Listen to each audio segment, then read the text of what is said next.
Hi, hello. This is now being recorded, so I'm going to act like we're talking to people that aren't us. Yeah.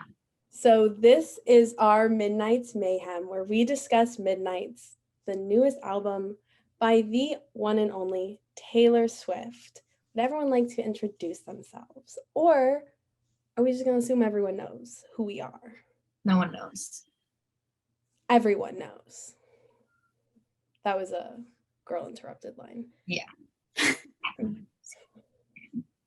But I'm Shay. I forgot to change my thing, so it's like all caps like I used to do in school. I'm Shannon. I'm Julie. I'll declare this. And I'm Caroline. Okay, do we want to start with our top 3 favorite songs? Yes. Let's begin. Julie passionate prepared about a my survey for us to fill out, and we're going to honor that. I'm very, very passionate about my 3 favorites. I love them a lot. So Why don't you start them? Yeah. Loudly. Who? Me? Who, me? Kick us off? My top 3 favorite songs are in order of favorite. Go. You're on Your Own, Kid. Would've, could've, should've. This feels like a sleeper pick. Mastermind. Yeah, I know. Please hold your applause. The other two felt very obvious for me, but Mastermind kind of feels like a sneaky favorite. Yeah. I can see that being a fave. Okay, Well, so I feel snatched bald because I would have to agree on all 3 of those. But I didn't say that. I said that, I mean, it's kind of offensive not to put Karma in top Those are 3. actually all my top 3. Karma. yeah. Karma 1, 2, Cat. Because no matter how lyrically smart or, personally meaningful a track can be, like, at the end of the day, Karma is my boyfriend, and there's like nothing that can penetrate the culture quite in that way.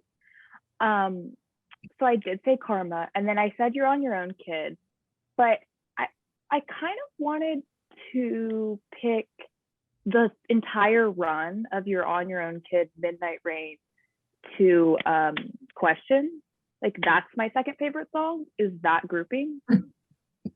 And then Woulda, Coulda, Shoulda is obviously, like, correct.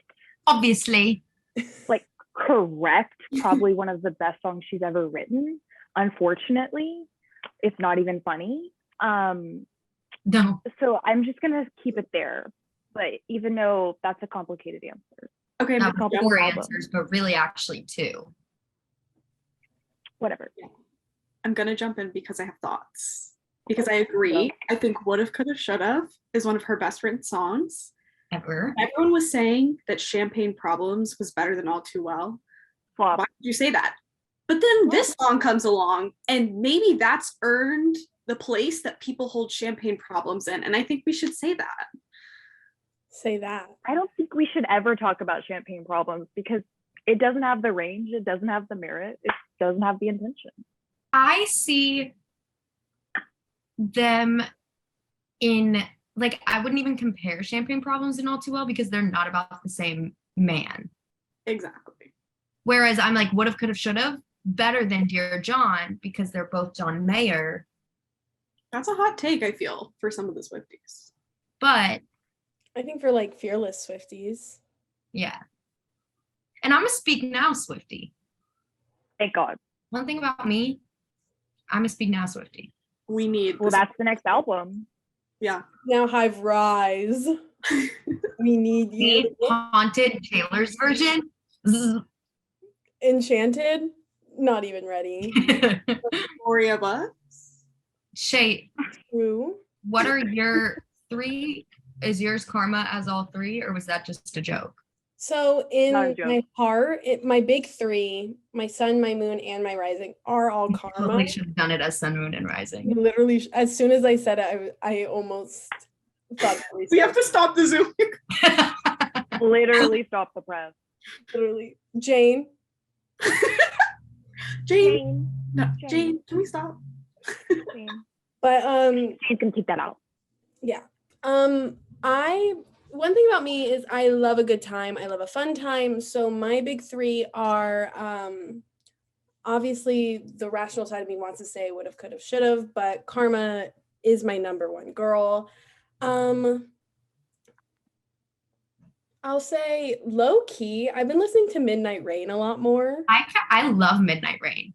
I will say the first time I ever heard it, it terrified me. Like that little, the beginning, I was like, someone's in my house. So Midnight Rain is my girl. And sorry, I still gotta fight for Lavender Haze. Like she got me, it got me skipping like every I agree. it. And like, what is she saying? What is she talking about? Get it off my desk. Taylor, where is the desk? She said that. She doesn't have a desk. She doesn't have a desk. I have a desk. That's where I'm at. So I relate to it in that way. Mm. So yeah, I'm just like this. I've decided that this album is fun. It is fun. And I'm going to choose the fun answers. Karma is a cat. I need to stop doing that. It's Bring in my lap because he loves me. But yes, Yeah. those are my girls. Yeah. Like anyone says anything against them, It's on site. Yeah. Well, I'll meet you in the parking lot later when we come to Lee's favorite song. It's actually so hurtful to me that half of this group doesn't love Lavender Haze. Like it. Don't put me in that half. I love Lavender Haze. 1/4 of the group. It's actually tragic because listen, Caroline, we're meeting you in the parking lot. There always with us, there's always one outlier. There is always one who disagrees. Because I was concerned about this album the day of. People were saying things. I was like, I don't talked to you right beforehand. I know. This girl was concerned. I was concerned. Okay, so when I heard the first opening notes of Lavender Haze, I was like, okay, we're in good hands because this is a bop. This is a classic Taylor pop song. This is a classic Jacques Antonoff pop song in the vein of, and this might be too hot of a take for some, in the vein of the Cruel Summers and Getaway Cars that we love of her. Okay, don't invoke those names. And I will about this girl. Okay. Because I have not been able to stop listening. Is she speaking gibberish? Yeah. Did she watch one Mad Men episode and decide to write a song? Maybe. Yeah. But it slaps. It's a great love it. opener and it sets the tone. I was city biking tonight, home from work. Flex. City To girl. Lavender Haze, and I was like, yes, it almost got hit by a car. Worth it. Lavender Haze. Like, no, this is the first time I ever heard it. I thought about the song Delicate because that is like my go-to car song. Like, you are bound to hear that song in my car. And I said the exact same thing about Lavender Haze. Like, that is like you're driving, like any time of day, like it's got like a good upbeat, but it also is like kind of chill. And like, I just feel like it fits any kind of any time of day. I don't know what I'm saying. But like that is one of my girls now. Like she is just like Delicate to me, but like not delicate. Like she is her little sister. She feels like the soul sister of like Out of the Woods, How You Get the Girl. Because one thing about me, if first and foremost, I'm gonna speak now, Swiftie. Second, a very close second, I'm a 1989 Swiftie. Sure. Thank you for saying your truth. Julie does need to say her favorite songs, and we will return to Lavender Haze momentarily. Julie said her favorite songs. No, she didn't. I'm gonna introduce a new girl to my top three. That's not anyone's top three, and that's Sweet Nothing. I don't think anything she said. Yeah. It doesn't do it for me, but the line where she's like, I wrote a poem, you said what a mind. Cute. Wow. I'm much too soft for this, for sure. Yeah. Forma, I would say for me ranks above it. Would have, could have, should have. I was like, I can't even put that in my top three because it's in a completely other tier, respectfully, from the songs on this album. So it doesn't even belong in a top three about this album. Because it's just better. But for Midnights, I do enjoy Sweet Nothing because it does link to peace spiritually, which I love. We know. We're not gonna talk about it. And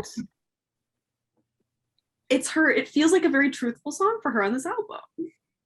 It feels more stripped down. It feels less, I'm putting on my cat eye persona, which I love. Girl, I love it. I don't Cat eye sharp enough to kill a man, Julie. We'll get to that one because I don't love it. But sorry. But we're crazy. I do love Sweet Nothing. I think it's a sweet song. I like it on the album a lot. And I would rank it above other songs. But I also Midnight Rain is a close follow-up. I do love Midnight Rain. Thank you. It's been growing. It's a grower. I love her. I love the juxtaposition of the chorus. Slay. Calling your man nothing is actually so romantic and important. Okay, I want to bring up the first line in Midnight, or in Lavender Haze, when she says, we're staring at the ceiling or something, and she says, you don't ever say too much. I think it's so fun. I think that's so good. I think it's interesting that none of us had Anti-Hero because the people are flocking towards Anti-Hero on the internet. Yeah. I don't know if we've seen that discourse. People People are are single. like, oh, you have to tell us. And I had a fun experience with my first listen of Anti-Hero. I was on the train, and we all know sometimes I feel like everybody's a sexy baby, and I'm a monster on the hill. My very first thought was, oh my God, she's talking about the Grinch. Thank you. Thank you. Yes. Thank you. The Who's in Whoville all kind of have that babyish face. Thank you. And like, They got that boyish little garlic in he a is like a sexy baby in that way. And he lives on the hill. I was like, oh my God, it's literally the Grinch. It's Jim Carrey's The Grinch. I'm a genius. The way the Grinch is an anti-hero, and that's actually really important to his narrative. Mhm. Thank you. Sorry. I stay being a Putting genius. on an anti-hero music video, you could just put on How the Grinch Stole Christmas. Literally. Thank you. Sexy baby and I'm a monster on a hill. They're the same. Jim Carrey just got from that revelation. I don't know. Every time I hear it, I'm like, it's literally the fucking How the Grinch Stole Christmas. Every time. Yeah, it's a Christmas song. For that to immediately pop into your mind. So I say, what am I? They do look like sexy babies. They do. And he is a monster, and he does live on the top of a hill. Yeah. Come on. I think I would also like to out myself as a person who thinks sexy baby is funny, and there's nothing wrong with that line. And some people don't understand humor, and they can get a life. It's literally not that. I don't understand why people are so confused. Yeah. Whereas I could pull up some other lyrics off this album that she should serve actual jail time for. Oh yes, I agree. Share them. Share. Yeah, and that's not the problem. There's a little ditty about a French city called Paris. I don't like Paris. But no, one of the worst lyrics she's ever written is another explanation of the concept of shade. She didn't get enough lines in, and you need to calm down. She actually had things that didn't make it into that draft, and she picked that up again. It's the you need to calm down vault lyrics. It's giving you need to calm down Taylor's version, The Vault, behind the scenes, Jack Antonoff production. Bonus track. I actually will defend Paris's name though, because I think it's a fun song. It is. Like, the lyrics are silly and stupid, and like the Lover Girls deserve something. Like, they deserve a song that's just for them. And I know it's like a passive the Lover Girls. Backhanded compliment. It's something for the Lover Girls. And I think that, like, if you go to Hobby Lobby and you buy like a wire Eiffel Tower and you have it in your room, like, you will enjoy the song Paris. And I think that's gorgeous. If your bedroom theme is pink and black Parisian, Paris is the song for you. That's your girl, okay? I think Hobby was Lobby my theme. aisle. She needs something for the middle schooler. Loosely. Yeah. And that was Paris. I mean, and we were in Paris and we were somewhere else. It's just We were like, somewhere else. Rhyming Paris with somewhere else, funny. Once you've done Publi, there's nothing can top that. I'm sorry. You can try and you can try, but it's never going to get to the level of Publi. Paris is a London boy, okay? Paris went to an American, London boy went to an American school in Paris, and that's how he came up with these songs. He is at St. James. St. Clair.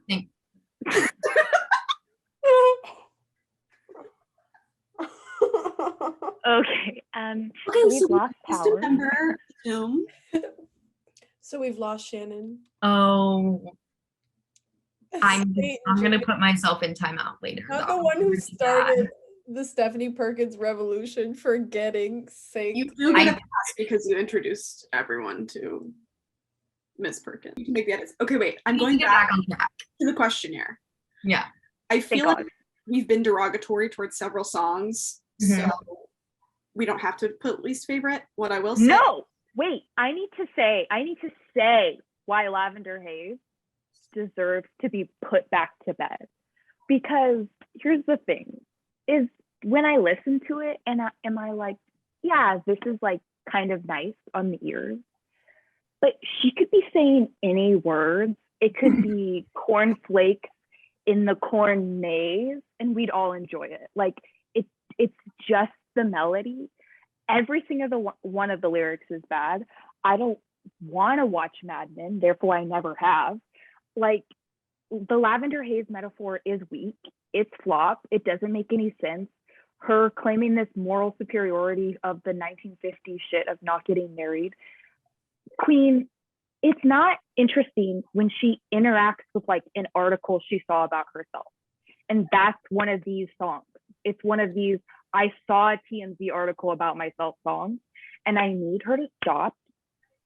Tree Payne needs to take the phone away. I don't know. I just think it's a bad song. The concept of Maroon is also flop, but they're both kind of good still. They're flop lyrics, but they're both kind of good. And I think that's the measure of a good artist, is that we're so forgiving of her failures because she's given us so much. I Yeah. kind of agree, but what I will say is that I love Lavender Haze. The chorus, we don't really need it. The verses, I love, but the fact that you pointed out that it sounds amazing and we would love it if there were any lyrics is kind of the point for me, because some of the other songs sound like nails on a chalkboard. And if they have good lyrics, I don't want to listen because it sounds terrible and it hurts my heart. So like, even if like if it's fun, I like the beat, I'm gonna listen. And if not, I won't. And then I'll never discover some good lyrics. I have Maybe two songs I want to bring to the table that I want to hear thoughts on. And I'm not saying they're my least favorites, but they're probably my least played at this point. Bejeweled, as well as Snow on the Beach. Girl, Snow on the Beach. Weird but fucking Back beautiful. floating in the wind. I don't know. Have you ever felt like a really plastic? care. I don't really care if there's snow on the beach. I don't care if she lives or dies. Like, I think it should die by the sword, to be honest. By the sword. I don't feel that strongly about it. I'm like, Yeah. It sounds like a bad version of a Lana song. Yes.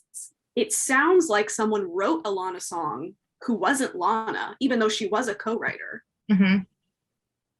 And it doesn't make any sense No. lyrically. So it sounds bad. It doesn't make sense lyrically.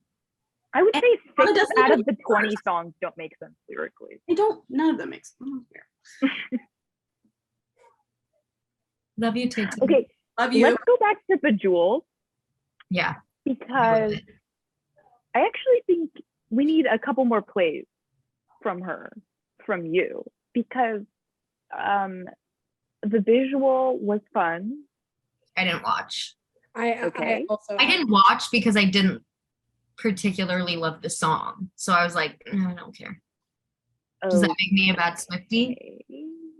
Yeah. Here's the Sue thing. me. she actually excavates a really interesting concept of feeling so bored in a relationship that you do actually need to go outside the walls of seeing said boring man and put on a tiny outfit and live in the world. And I think that's really important. What she's saying is she is a star and she's going to be the star in any relationship, and everyone needs to accept that. And I think it's fun. Okay, so we'll give it a few more listens. I think it's fun and I think it's catchy, but I just haven't listened enough to be like, Yeah. A bejeweled stan. I think today is the first day I said, that's my daughter when I listened to it. I said, She's that's mine. my daughter. Yeah. Mhm. Oh. I will be holding her hand as we walk across the street. Okay? Yeah. Thank you. You wouldn't let me run in front of a car. No. Any other least favorites? And then we'll try to be more positive. I don't know if this is a hot take, but I've actually never heard the song Labyrinth a day in my life. I've listened through the album 4 or 5 times, and I physically could not tell you a single thing about that song. I don't think I've ever heard it. I don't think I ever will hear it. And if I'm wrong, you must tell me today. Otherwise, I'm going to live in that truth for the rest of my life. That's how I feel about Glitch. But on Labyrinth, I think that there's nothing about it that stands out. It's just another Taylor Swift song, and she's stuck in a labyrinth. And How will I ever get out of this labyrinth? yeah, Yeah. it's something John Green. I don't know. Literally about to I say couldn't that. recall a single lyric of that song. No. It doesn't make sense. That's what I'll say. It's giving gibberish. She needed to go down to the local library and get some books on mythology and open them up, because She didn't. She didn't I go to need her. a story. Didn't. So next question, do we want to talk And it's about seeming like we didn't address it. Oh, this I just- free meeting will end in 10 about the minutes. same thing? Yep. Okay. Okay. So first, I think quickly our overall standing of the album in terms of comparison to the other albums, and then I do want to talk about my gripe, Okay. my Okay. recognition comparison. I forgot what you Other final thoughts from the girls. If that is good, we don't have to do that though. I said my main thoughts. Same. Karma is a cat. Agree. I'm so sorry. I need to stop doing that. That's like very cringe. I think you should do it more. I So can't. it's gonna be one of those things that you do ironically, and then one day it's not ironic anymore. No, I know. I think it every time she says it, because that's how the lyric is meant to be said. Literally. It's Yeah. just that serious. Karma is a cat. We're cutting. I that. actually think we can give your own kid like a few more I minutes love of You're on Your Own, screen kid. time. I love let's- it. May I ask why? Oh, She's so me.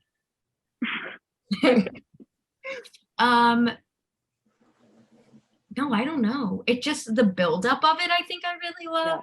When it's kind of giving me the same, in no way same vibe, but kind of the same energy that I know the end fills me with, where it's like, I know the buildup is coming and I'm so excited and I just want to listen to it full volume, flying down 114 on the way home from Carol's house at 2 a.m.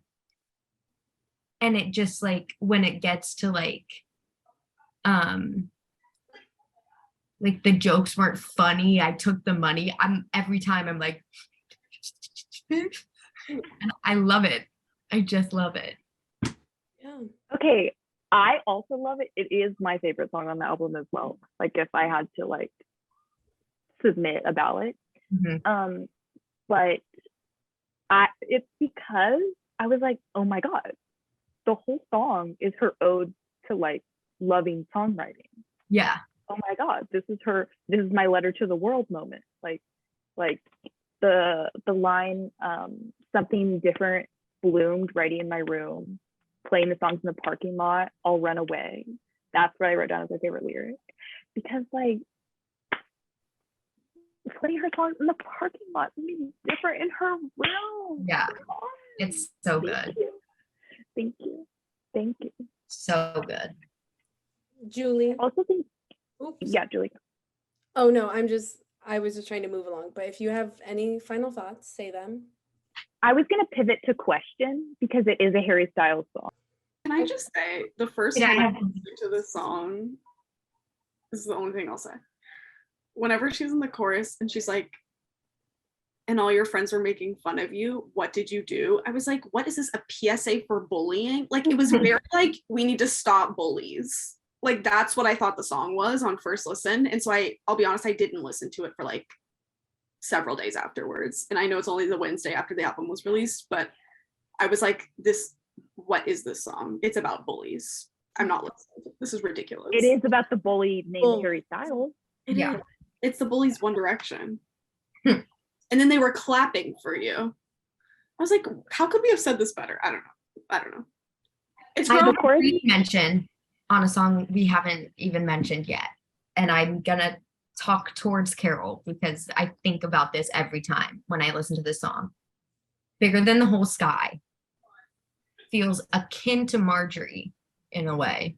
Maybe that's just me, but it feels like the soul sister of Marjorie that I think Epiphany was supposed to be. Ooh.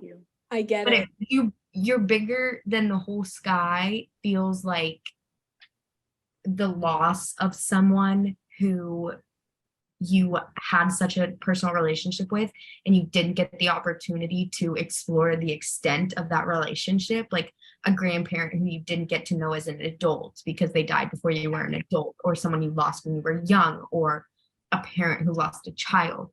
And I saw someone say that it was about a miscarriage, and I was like, okay, it could be, like, you could put that in there, but I don't want to be like Taylor Swift had a miscarriage, because If we listen to the lyrics of Lavender Haze, I don't know.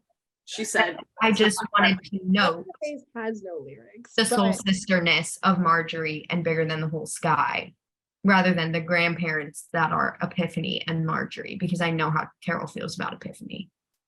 I did I think the same do. thing. Yeah, I hate Epiphany and it should die. And I also think that of the Great War, I think war metaphors are tired. That's I a don't word. care if she would say War. No. she doesn't work well with war.